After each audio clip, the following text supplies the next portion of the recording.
Thank you all for joining us today at 1-to-1 Mining Investment London. And for our final content piece of the day, we have the Junior Mining Showdown. So this is essentially a pitch battle where we have 3 different critical minerals focused companies that are going to be competing for a fictional $1 million. So I would like to thank our judges. We have a panel of judges sat at the front. So we have Scott Yarham, Global Head of Battery Metals at Ascend Elements. We have Cailey Barker, Managing Director at Excelsior Capital, and Charles Stephenson, Analyst at Arch Emerging Markets Partners. So thank you to our judges for joining us today. Okay, so the way that this is going to work, each company is going to present for 10 minutes, and then the judges are going to be able to ask them questions. First up, from the companies, we have Scott Williamson, Managing Director at Blackstone Minerals. Thanks to 1-to-1. This is my first ever showdown. So looking forward to presenting the Blackstone Minerals story. So great timing for Blackstone. We recently announced a merger of equals with an unlisted company called IDM International. And together we're looking to explore the world-class Mankind copper gold porphyry project in the Philippines.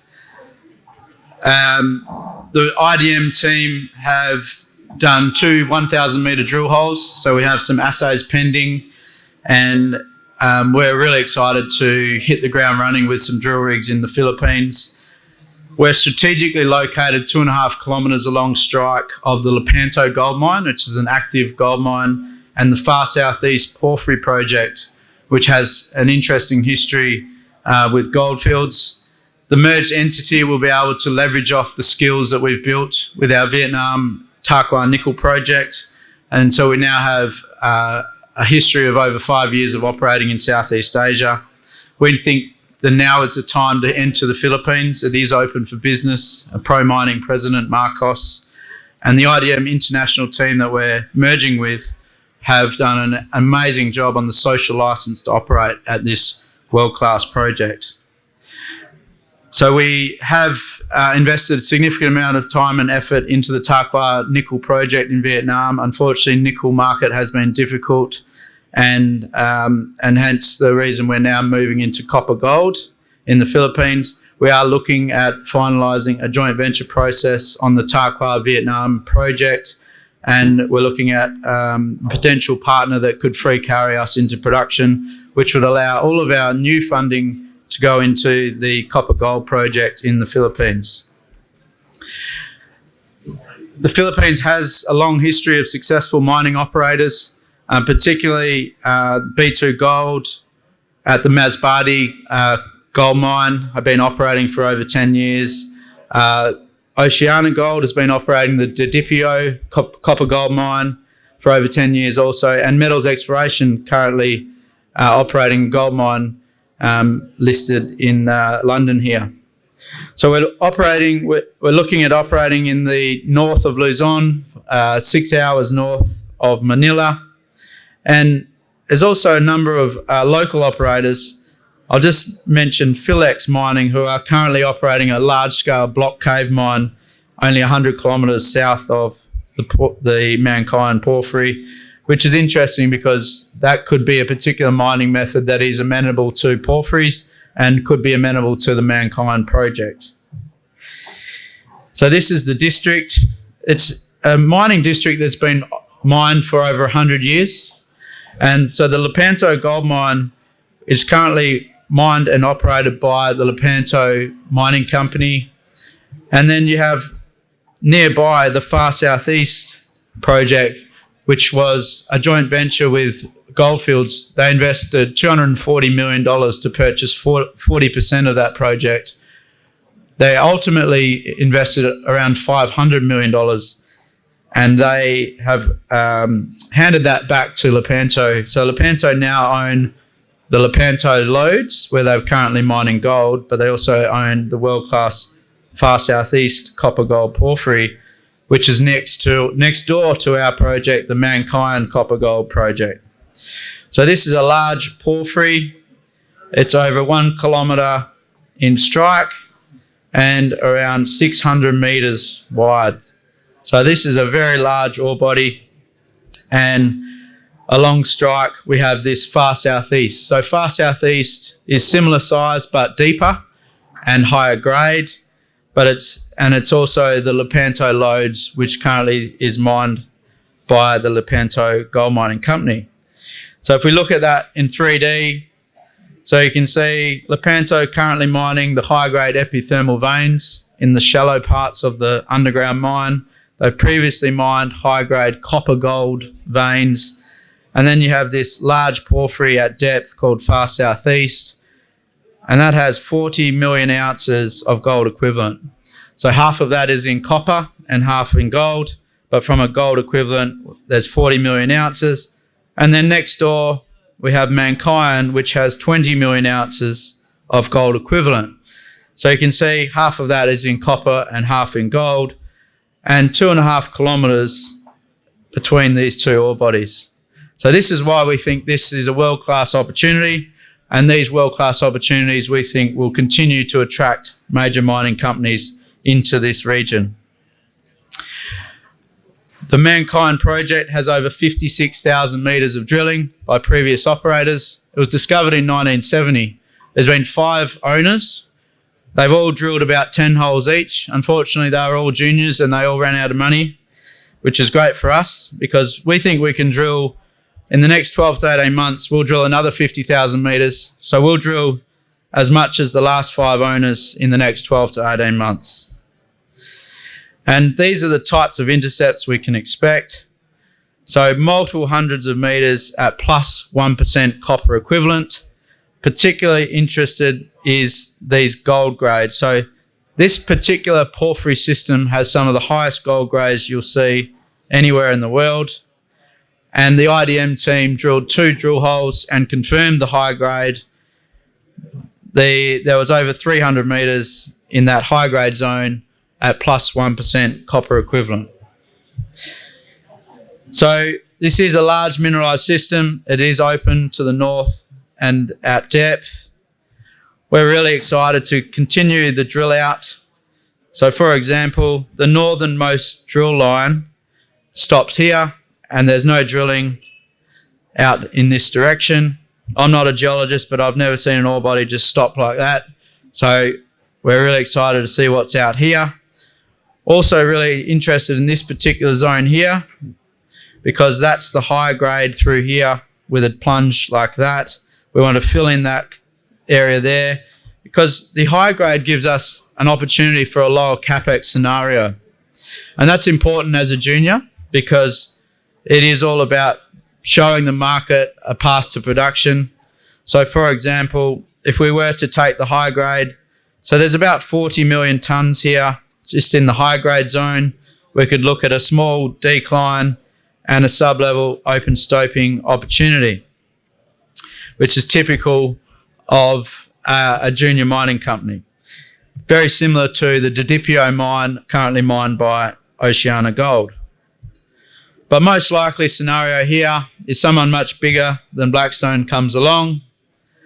For example, a major mining company before Goldfields entered the Lepanto Far Southeast project. Rio Tinto also operated in this region. And I started my career with Rio Tinto as a block cave mining engineer. And that's what really interests me about this particular ore body. It most likely will be a block cave or something in that type. And what's interesting is if we were to look at an exploration decline, it would come in at what they call the extraction level. And so you'd set up that extraction level and then you can mine from that level for the next 10 or 20 years. So these ore bodies, they deliver for multiple decades. Previous studies have indicated this will be a mine for over 40 years and it will produce significant amounts of copper and gold. So you can see there's 2 lifts. And so previous owners did look at this block cave as a scenario with multiple decades of copper and gold production. So in summary, these are all the undeveloped copper gold porphyry projects globally. So on the y-axis we have the copper grade, and on the x-axis we have the gold grade. I might just highlight a couple of the interesting transactions recently. So the Winu project, Rio Tinto recently sold 30% of that to Sumitomo for $400 million. The Philo transaction, $4 billion to Lundin and BHP. So you can see the size of the bubble is the total tons of copper. And you can see the Mankind bubble is as big as those two transactions, if not bigger. And more importantly, if I put a line through here at 0.35 grams per tonne gold, there's nothing sitting out here with us with the gold grades that we're seeing in this copper gold porphyry system. So if you look at the neighbour, far southeast, and our high grade zone, it is a real anomaly out there as one of the highest gold grades of any copper gold porphyry undeveloped globally. So in summary, it is a world-class mineral district. There's very large porphyry systems with particularly high gold grades. The Philippines is pro-mining and open for business. We've got a number of successful operators in the region, B2 Gold, Oceana Gold, and now Metals Exploration from the UK, located 2.5 kilometres along strike of another world-class porphyry. So we have two world-class porphyries next to each other. Most likely scenario, they would come together at some point. And we're hoping to be able to be that person that brings it all together. But really interesting is that lower capex opportunity as well. So if the majors didn't come, which is unlikely, then we've got a high-grade core and we can go and do a little long-hole open stoping underground mine. So thank you to the judges and look forward to any questions. Thank you. Any questions from our judges? Yeah, are you going to be bringing in a joint venture partner to fund this? Yeah, no, that's a great question. And one of the, one of the strategies we were looking at in Vietnam was a joint venture at an asset level. I think the more likely scenario here is be the equity investment from potential partners. I think it wouldn't make sense for us to be anywhere near this development scenario. So I think, if anything, we'd be more likely to accept investment at the headco, more so than a joint venture, I think, at the asset level. I think this one is probably more aligned to a takeout. Thanks, Scott. A couple from me.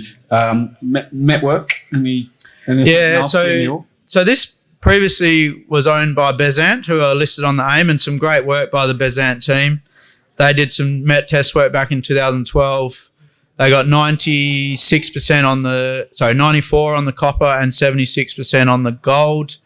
At the time, I think it's fair to say they were focused more on a copper grade, so a higher grade copper con. We think that we could probably get better recoveries in the gold if we focused on more on the gold recoveries and less on getting a high grade copper con. I think in this market we could probably drop the copper grade right down, particularly with TCRCs as low as they are, and still get good payabilities on the copper and recover more on the gold. So we're going to do a bit more work on that given the current gold price. And then just the second one, I presume it had a historic resource. So if it did, what sort of tons, and then when would you expect to update any resource from your work? Yeah, so we have on purpose put the resource at the back of the announcement because we think it's undercalling it, but there is 9.7 million ounces of gold, 2.8 million tonnes of copper at a 0.65 copper equivalent. So this is outdated. It needs to be updated with the current copper and gold prices. We're looking to update this with the new drilling within the next 6 to 12 months. Yeah. Just one last one for me. Scott, thanks for the presentation. I saw you said mining green quite a few times, but didn't actually mention anything to do with ESG. Can you elaborate a little bit more about that? Yeah, so that was obviously our a hangover from the nickel, but we're very much focused on nickel, green nickel, particularly the way that the nickel market was heading with Indonesia, but really keen to now carry on our ESG compliance into the copper space. we're particularly focused on world-class standards with respect to things like tailings facilities and the like. So I think we want to, a lot of the good work we've done in nickel we can now bring across into the copper space, and particularly focus on green nickel originally. But looking forward to bringing that expertise across into the copper. Thank you. I was going to start out the presentation today suggesting that I had a fictitious $20 bill for each of the judges. I didn't think that would go over very well, so I'm sorry. But at any rate, we're into the fictitious world here. I want to talk about the NioCorp project, which is located in the United States, in the state of Nebraska. So it's literally right in the center of the United States. And this is this will be an underground mining and surface processing facility, and we have multiple minerals that we'll be able to produce from this carbonatite resource. First of all, let me say that it is a great resource. We have one of the highest grade niobium resources in the world, and it has all kinds of additional byproducts that we get to produce as well, which just adds to that revenue pie. So we have a great resource. The whole project is highly de-risked at this point in time. We have over 42 miles of core drilling that has occurred.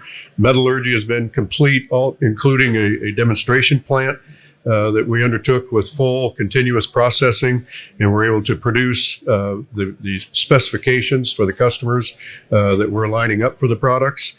And we are, as of the end of April, we are actually in a very strong cash position to finish up the technical work needed in order to get the project financing for this effort. We have, as a byproduct, some of the highly sought after heavy rare earth products, dysprosium and terbium to be precise. Dysprosium and terbium are extremely important right now, as they have to be added to a rare earth permanent magnet recipe in order for that magnet to operate at high temperatures. And if you're in the DoD, the Department of Defense, if you're in the aerospace industry, robotics, EV world, the wind turbine world, you have to have the high temperature rare earth magnets in order for those to function properly. They just, without the heavies, they lose their magnetic properties. So these are very important, and they're being restricted. They are not being exported by China as of about 3 to 4 weeks ago. So this is going to create an absolute disaster in the market very quickly if the trade disputes can't get resolved between China and the U.S. in particular. We have not only do we have the Chinese problem with the heavy rare earths, but it's interesting that of our products, niobium is 100% imported into the United States today. Scandium is 100% imported into the United States today. Titanium is about 75% imported into the United States today. And of course, the rare earths, except for a small amount being produced out at the Mountain Pass or MP Materials facility, NdPr, which is your basic component in a magnet, is being produced a little bit in the U.S., but absolutely no heavy rare earths are being produced in the United States. We have the second largest NdPr and Dy resource in the United States, second largest indicated in size, and we have the number one terbium indicated resource in the United States. So this is going to become very important. We are fully permitted for construction of the 38-year mine life project that we're undertaking here. We have multiple enforceable offtake agreements in place for our products. I've spent the last 2 out of 3 weeks in Washington, D.C., and I'm very happy to say that we have the tailwinds at our back right now. Washington, D.C. gets the critical and strategic minerals issue. They are on top of it, and I can't believe the level of support we're seeing for this project. We have one of the few teams in the United States that is actually has experience producing rare earth oxides. That's when you take it from the mineral, the mine, the ore to the concentrate. Hardly anybody in the United States has any experience separating that concentrate into the individual rare earths. We have people on our team that did that for a living. One person in particular who has 42 years of experience doing that. That's what I call institutional knowledge. And that separation process for rare earths, I've only been in it for 35 years, but it is one of the most complicated mineral processing schemes known to mankind. And it doesn't just take chemical engineers and chemists and scientists to figure all this out. It takes a little bit of artwork and a little bit of know-how, and our team has that and brings it to the table. So in terms of a cash position, well, I went too far, my apologies. Sorry. In terms of a cash position, the left-hand side of this chart is intended to show you the immediate cash needs to do the work necessary to get the loans that we're seeking, which I'll talk about here in just a minute. You can see that we needed to have about $14.5 million for technical work. We're going through an XM loan application process. They hire the consultants. We pay for the consultants, so we need to pay for that due diligence.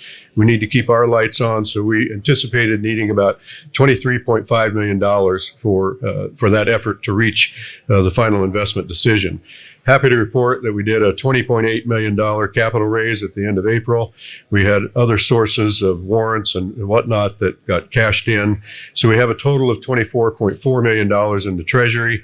And you can see this $10 million expected DoD grant on top of that stack. We've been working with the Department of Defense on a $10 million grant. That is a fiscal year appropriations item. So it is already signed by all three parts of the United States government. It is law, and the DoD now has the money, and we have to go through their process. We've only been working on that for about a year and a half. We're probably about a month away from getting that 10 million. That allows us to just further advance the project, start bringing utility grid lines in, start bringing in the natural gas lines to do those little things that help you keep your project schedule once you start construction.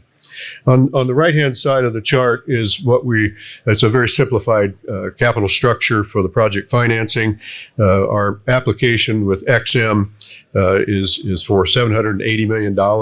That's the amount that XM sent in a letter to us. This isn't the letter of interest. This is a preliminary project letter with an indicative term sheet that they sent to us. We're very far down the road with XM financing right now. And in order to take that to the final step, they have asked us to update a little bit of the drilling. So we need to put 9 more holes in the ground. That's occurring as I speak. And to update some of our feasibility study level engineering because we improved our metallurgical process. So all that work is underway. It's already paid for with the money on the left. And then we do have 2 partners who are working together, household name institutional investors that are going to be working with us on the equity side.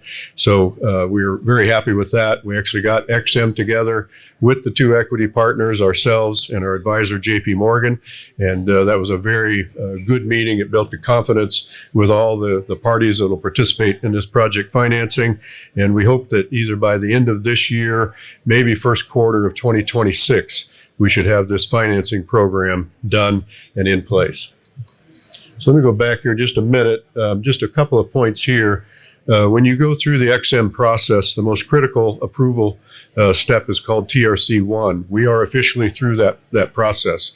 And according to our advisors, JP Morgan, there is not one project that has achieved TRC1 approval that has not received an offer for a loan from XM. So that's how important that TRC1 approval process is. We're very happy to have achieved that already. In terms of offtake, about 75% of our niobium production is already taken up in enforceable offtake agreements. These are 10-year agreements. We have one with ThyssenKrupp Metallurgical, and we also have one with CMC Co-Products. Those have been in place for quite some time. They're being very patient with us, and they're very excited to have a 4th producer of niobium in the world. We have a contract in place, a 10-year agreement with Traxys North America for 12 tons of scandium. and that is the largest contract known for scandium. I'll get into scandium here in just a little bit as we get to another couple slides. Titanium we're working on. That market is a little bit messy right now because of the Russian-Ukraine conflict, but it's settling down.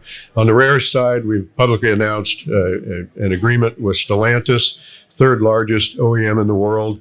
They would like to have all of our rare earths, including the heavies, for their EV programs. And they're looking at a prospective investment in the company as well. Very good relationship with Stellantis. Finally, I just want to take a minute, because that's what I have, to talk about a project over here in the UK involving scandium. Scandium is one of those minerals that nobody knows about. It has to be one of the most opaque markets I've ever had the joy of working in. And the more I work in it, the more excited I get about it because of the properties that it has and can add. What we're doing here is a project in the UK. You can see the names of some of the companies that are involved in this Project Pivot, as it's called. A couple of them that I'd point out specifically would be Aston Martin, as well as Jaguar Land Rover.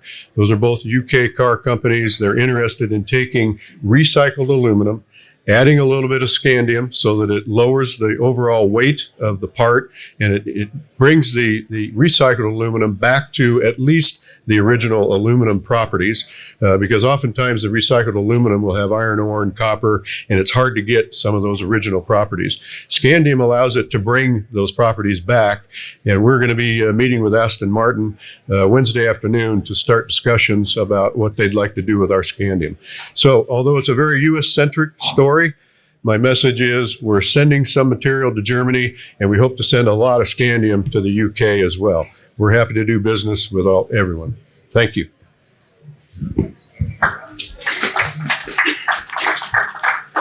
Any questions? Yeah, hi Mark. Thank you very much for the presentation. Yes. First of all, carbonatites, rare earths, I usually think radioactive material. That's the first question. And the second one is, can you talk a little bit more about the pricing and how you can stay competitive with Chinese producers? Yeah, to start with the radioactive one, I think it's fairly well known in the world that wherever you have rare earths, you're going to have some radioactive components, uranium and thorium, to be precise. Our ore body, much like MP Materials, is blessed with a very, very low radioactive content. It's below any licensing thresholds in the state of Nebraska or the country of the U.S. So there are actually no permitting requirements. We are very strong believers in health, safety, and the environment. So we will, whether we're required to or not, put the dosimeter badges on our personnel, because I always like facts to dictate how we're making decisions. I don't want emotions, and radioactivity can cause emotions. So we're going to have facts to support that we are not causing any harm to people or the environment on the radiological side. On the pricing, excellent question on rare earths in particular, because we've seen this before. 15 years ago, I was running NioCorp, and I had an absolute front row seat for the movie when we announced our second phase for a project to double our production capacity, and China immediately dropped all the prices by 75% and sent that project off to Neverland for a few years. So we know that, we understand it. We'll be careful how we're proposing the project and what size or what volumes of production we're going to produce. That does tend to catch them with their sensitivities much faster. We're also talking about various methods utilizing the U.S. government and DoD defense stockpiling and whatnot as other methods to try to keep the price so that we can compete at the world level.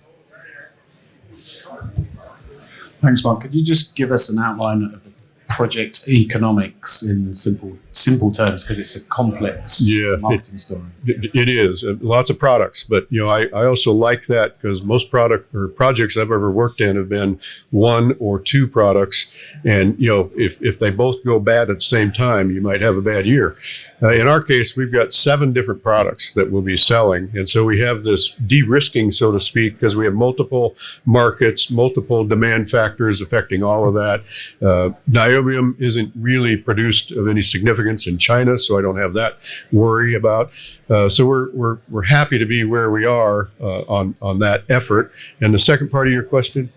Yeah, just a sort of rough scale stroke economics. Of how we think about the project, so we can compare it to other commodities. I will make that as simple as it can get, because this is how I think of it. In our ore body, we have over $700 per ton of ore of pay metal in that ore. It will cost us about $230 to extract those metals into the form that our customers want to meet their specs. So we have that much margin. And then to make the math even simpler, and this is where I love our mining group, because we're going to be mining 1 million tons of ore per year. That makes the math very easy for me. Mark, thanks for the presentation. I just want to go back to the pricing on the rare earths. Yes. With regards to competitiveness of China, you've mentioned obviously Stellantis. How well supported are you with other OEMs?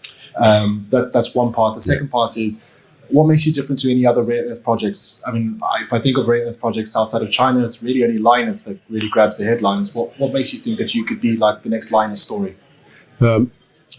First of all, we've been there, done that with NioCorp, and I'm not trying to be argumentative, but I think MP Materials is also a legitimate rare earth business going through a little bit of turmoil right now, but world-class ore body. The reason why I think we're going to be successful on the rare earth space versus others is, number one, we have the people who have actually produced rare earth oxides, separated rare earths. Second, we're a byproduct producer of rare earths. I have no intentions of competing with Linus or MP Materials. My ore grade doesn't get up to those levels, but it's an absolutely perfect ore body for byproduct production, because the grade levels for the rare earths are ubiquitous throughout the entire resource. So I don't have to worry about going into one area, having rare earths, or not finding it elsewhere. It's everywhere in our ore body. Not very high levels, but enough to easily produce it. We're using hydromet on the front end of our processing, so it's very easy then to individually extract those rare earths. And we're only going to be producing the magnetic rare earths because it's all in solution. I don't have to produce cerium and lanthanum, which usually make up 80 to 85% of your total rare earth oxides. Linus and MP are both in that category. They have to produce cerium and lanthanum, and they get zero return, zero revenue from that. We will only produce the magnetic rare earth oxides, which is where about 98% of your value comes from the rare earth ore body. Thank you, everyone. Thank you, everyone. I'm going to just spend about 10 minutes talking about sovereign metals. Everyone can speed read, I assume. Right. So 2 weeks ago, I took my sons to the National Space Centre in Leicester, where we learnt 3 quite important, interesting facts. The first fact was that the UK has a National Space Centre. The second was that it's in Leicester. And the third was this thing called the Hubble Deep Field. Now, for those who don't know about the Hubble Deep Field, the Hubble Space Telescope in 1995, the NASA scientists looked at a part of space that looked completely empty. They honed in on a particular point, no bigger than a grain of sand if you held it at arm's length. And they looked at it through the telescope for about 10 days. They were trying to understand what is darkness, what is emptiness, what is the emptiness of space all about. 10 days later, what they saw was this. Billions of stars, thousands of galaxies. Why am I doing a really bad impression of Professor Brian Cox here? And the reality is it reminded me of sovereign metals. Why? Because sometimes we make the best discoveries when we're not even looking for them. And sovereign's no different. In 2018, we were busy trying to bulk test graphite within the country of Malawi for a small little graphite deposit. At the time, it's called Malingundi, nothing particularly outstanding, but a nice little deposit nonetheless. And while we were doing the bulk sampling, someone noticed every time we produce a little bit of graphite concentrate, we get an absolute huge amount of titanium in the tailings. So someone asked me the question, why? I said, I know nothing about titanium. Asked one of the other geos. Turns out we were scraping the surface of the world's largest rutile deposit. Today, that deposit is called Cassia. It is the world's largest rutile deposit and the world's second largest graphite project. What you see in that photo on the right is Cassia, flat land, lots of it, and it goes on for miles. Very quickly, I mentioned rutile. For those not in the know, what is rutile? The US Geological Survey says titanium occurs primarily in a bunch of minerals, but only 3 of them have any economic importance. Ilmenite is one of them, 30 to 60% titanium dioxide, sells for about $300 a ton today. Leucoxene, which is a weathered form of ilmenite, sells for about $800 a ton. And rutile, which is the purest, highest grade form of titanium dioxide, titanium feedstock you can find naturally occurring on the planet. It's 95% plus titanium dioxide. It sells today at $1,600 a ton. So, Cassia, as a snapshot, I've already mentioned the world's largest known rutile resource, world's second largest known graphite resource. Just to give you an indication of that right-hand side and what does 201 square kilometers look like when we're thinking about it on an everyday basis.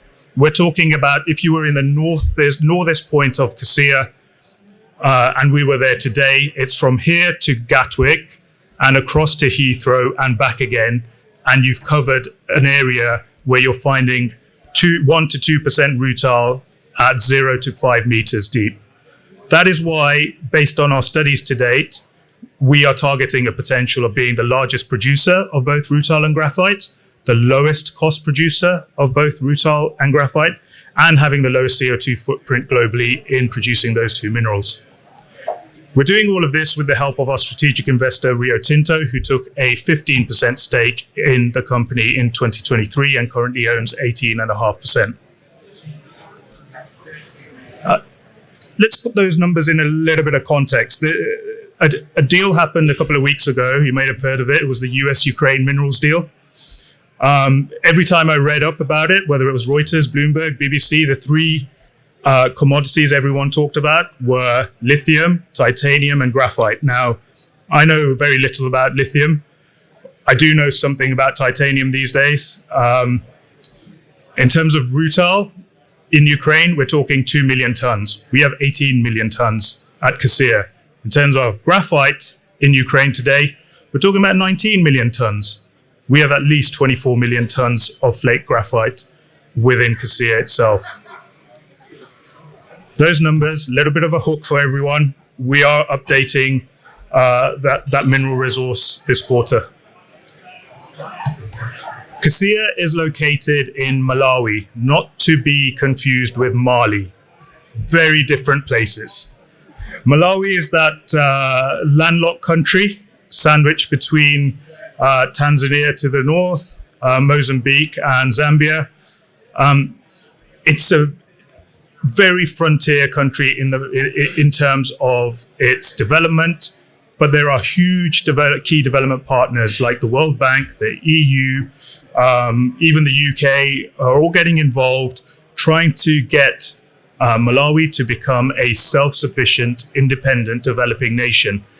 And the IMF themselves have turned to Malawi and said the 3 ways that you are going to become more reliant on yourself and less reliant on handouts from the World Bank is to increase and develop your industries around agriculture, because Malawi produces a lot of tobacco, a lot of nuts, around tourism, given Lake Malawi, and thirdly, mining, and specifically given our project in Malawi.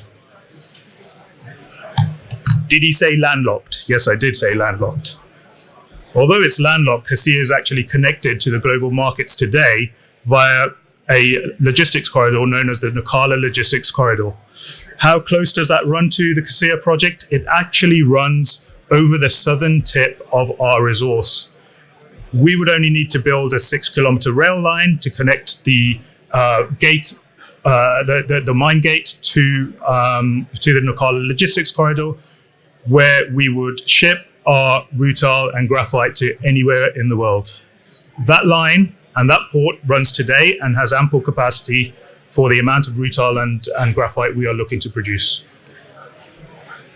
Right, very quickly, and I think we're all very aware of the mining exploration company's road to value, where we make a discovery, we build a resource around that discovery, we then go into a scoping study, we spend some shareholder money on doing a pre-feasibility study, we then do a feasibility study with some more shareholder money, then we construct the thing and we go all in and we hope to the mining gods that we get to production. Doesn't always work out that way. One of the key things we've been doing since we discovered Cassia in 2019 is we've been massively de-risking the project from day one. So the first thing we did when we found rutile was, well, it's all well and good having the rutile in the ground, but if I have a bit too much chromium, vanadium, tin, the whole thing's kaput. It doesn't work. So we sent our rutile around the world to all the big players in the titanium space. Everyone came back with a thumbs up on it. We have an outstanding rutile product. Then we went ahead and started talking offtake agreements with the likes of Mitsui in Japan, Chemours in the US, and so on. Rio Tinto then got involved, Rio Tinto being the world's largest titanium feedstock producer outside of China. You can understand why they got interested as soon as they heard about our project. Post PFS, we assembled a new team. That team includes 20 individuals who have built 13 mines in the last 20 years. 11 of those mines have been built on the continent of Africa. We have helped them fund those mines through debt, equity, offtake financing, to the tune of almost 18 billion US dollars. We have optimized the project, and I'll get into the details of what that actually means. We have looked at our graphite byproduct and found out that it is outstanding and it can be used in 94% of all end uses and all end markets. So we are not reliant on an energy transition alone. And recently we strengthened our balance sheet, introducing some of the world's largest mining funds onto the register. Another quick hook, our DFS is due in Q4 this year. How do you get comfortable that you can build a tier 1 deposit, that you can mine it, that you can process it, you can produce the materials that you want, and you can rehabilitate the land?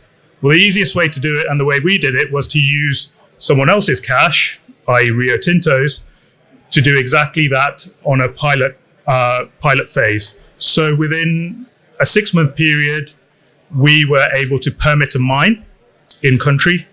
We mined that mine using many different combinations and permutations of mining techniques. We then processed the ore, and we produced outstanding products in both rutile and graphite. And within 6 months, we had rehabilitated the land, we had grown crops there, and the local farmers were back on the land farming. What did we learn during this time? We learned that we can use simple conventional mining techniques. There's nothing here that is too high tech, too new age, too new tech, that it's not going to work. We learned that we can use simple conventional processing. So that includes dense media separation, gravity separation, the physical properties of the materials in order to extract them. We learned that we could rehabilitate the land to a status that's better than the land that we first mined. Hard numbers around the optimization. What are they? Well, over the life of mine of 25 years, we'll be producing $16 billion of revenue. That equates to about $400 million US dollars of EBITDA a year for 25 years. We have a net present value on the project today of $2.3 billion. Importantly, all these numbers are based on a 25-year mine life. At the end of those 25 years, I still have 70% of the known resource still in the ground. Today, you can go call your broker and buy stock at a market cap of less than $0.3 billion. Or in other words, on an enterprise value basis, we're talking about 6 months worth of future cash flow. But it's not all about dollars. In Malawi, one of the other key things we're doing is a conservation farming program. We've seen immediate positive impacts on that. We're changing the way that the locals are farming. We've increased their crops massively just by improving soil nutrients, by creating minimum soil disturbance. What we've seen with our lead farmer is that we have achieved an 800% yield increase. This is a poor country. 70% of the population farms its own food. They get about 9 months worth of yield from that, and then they pray for the other 3 months that they don't starve. The fact that we've changed that around and now they have 3 years worth or even 8 years worth of food means that now they are actually buying and selling crops to one another. We've created a microcosm economy on our land, and it's something we're very proud of.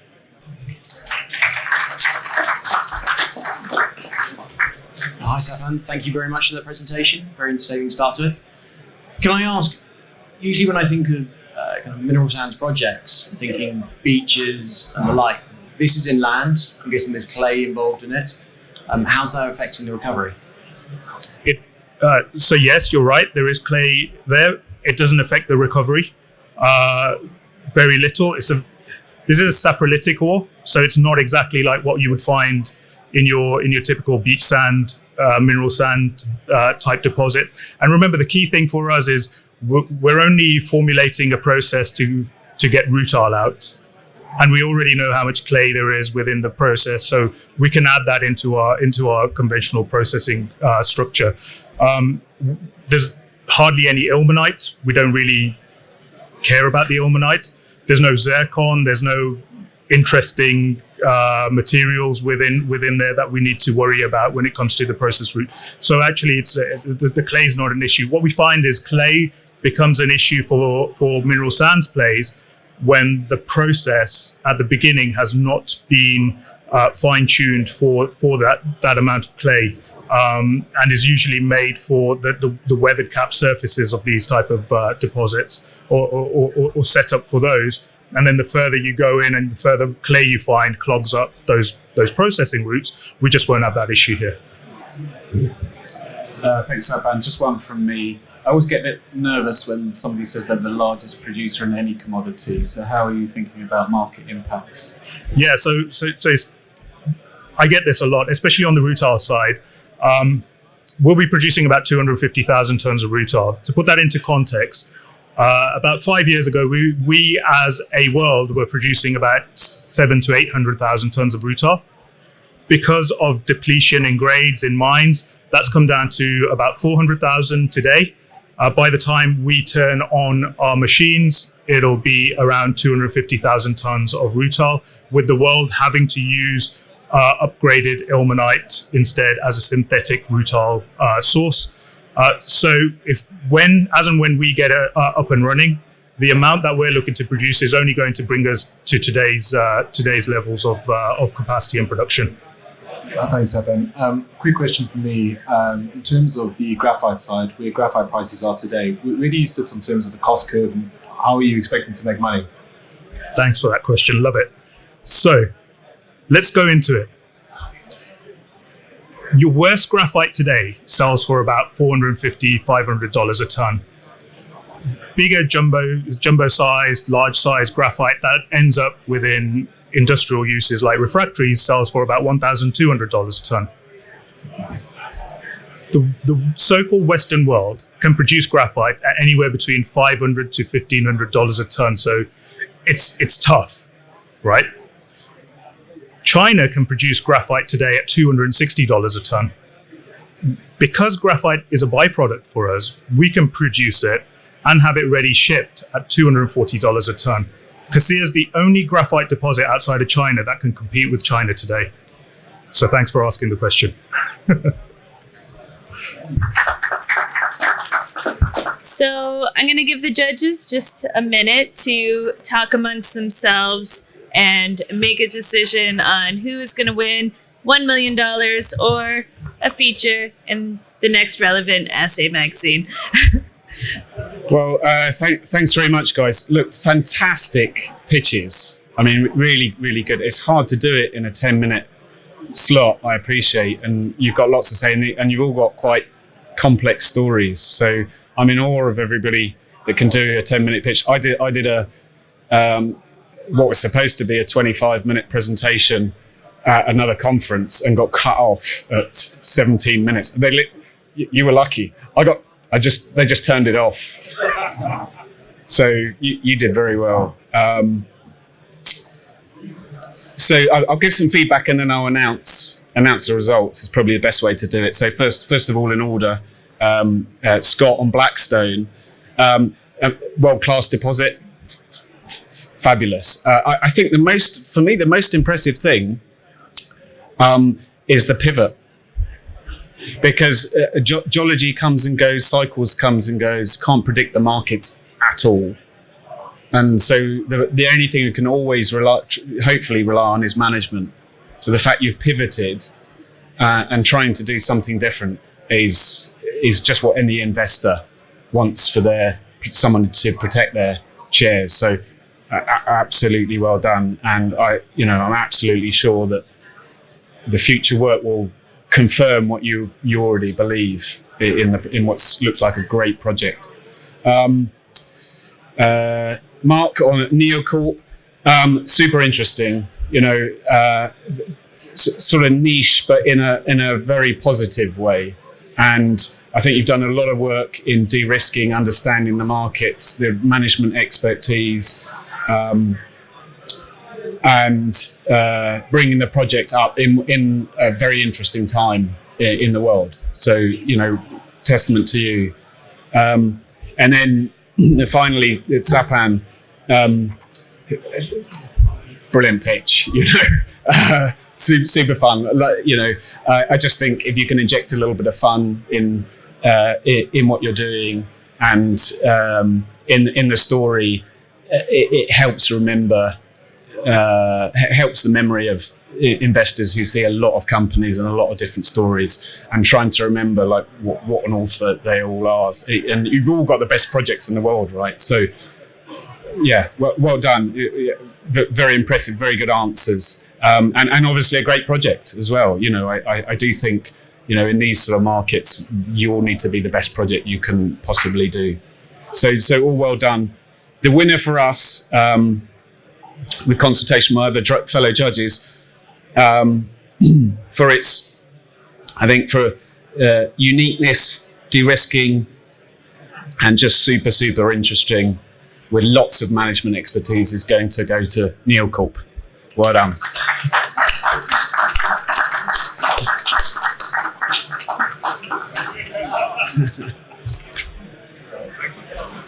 Very unexpected. Thank you very much. And here's my $20 fictitious. $60 million. Yeah. So congratulations to Mark and the NioCorp team. We want to thank all of our companies for participating today, as well as our judges for taking their job so seriously and doing a great job with this. Mark will be in touch about an assay feature in the next relevant edition. But thank you everyone for joining us here today.